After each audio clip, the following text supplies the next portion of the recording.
Bolesť je krásny učiteľ, ale čo mne sa vždycky nepáčilo, ale čo som mal rád na bolesti, bolo, že dokáže spájať ľudí. Či je to nejaká strata blízkeho, či je to nejaký problém v živote finančný, či je to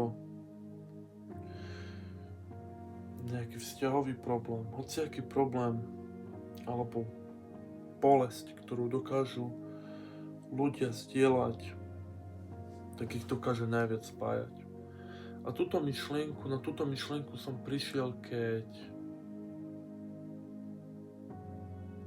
som ja dokázal pochopiť niekoho bolesť. A prišlo mi, že s tým človekom potom mám oveľa bližšie ako predtým, ako sme zdieľali bolesť. Myslím si, že otvoriť sa človeku a riskovať to, že budete zranení, je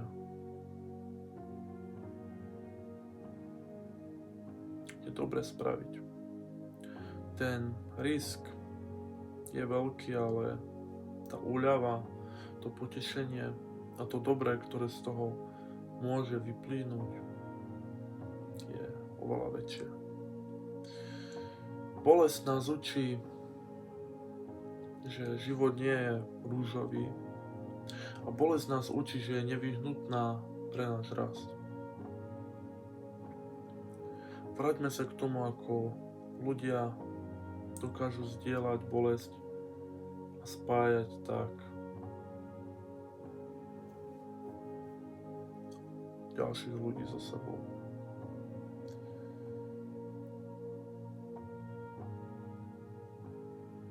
Na to, aby, ja si osobne myslím, že jediným spôsobom, ako naozaj ľudia dokážu sa spojiť a si veriť, a aby to bolo naozajstné priateľstvo, vzťah, to je úplne jedno, jak to nazveme, ale aby dva ľudia mali naozajstné najbližšie puto, tak tam musí byť to zdieľanie bolesti.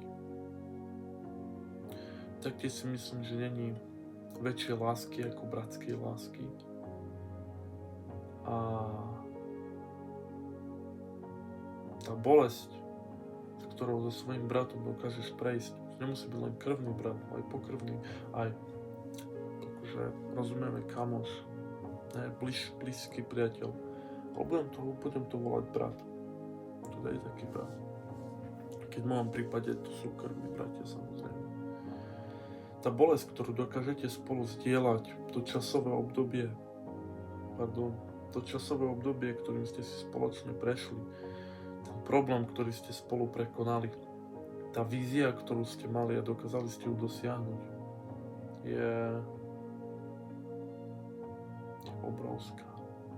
A cítite z toho tú lásku, ktorá je čistá. No lenže veľakrát sa stane, že opadne. A to prichádza s ďalšou bolesťou. Jak som vravel, bolesť je nevyhnutná pre náš rast. A musíme sa vždycky spýtať otázku. Dávam seba na prvé miesto alebo druhých? Čo je správne? Dať na prvé miesto druhých a rozdať sa? Alebo naopak si povedať, tu je stop.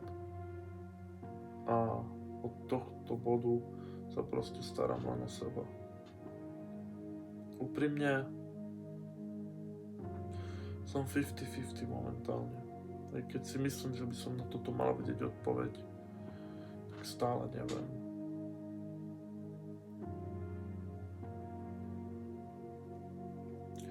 Je bolesť vo veľkom množstve zdieľaná s niekým iným dostačujúce na to, aby som sa pre neho obetoval.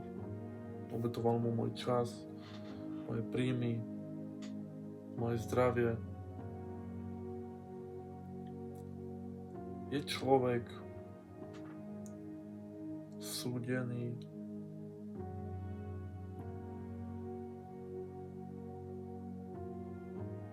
z toho, čo spravil, alebo z toho, jak sa cítime.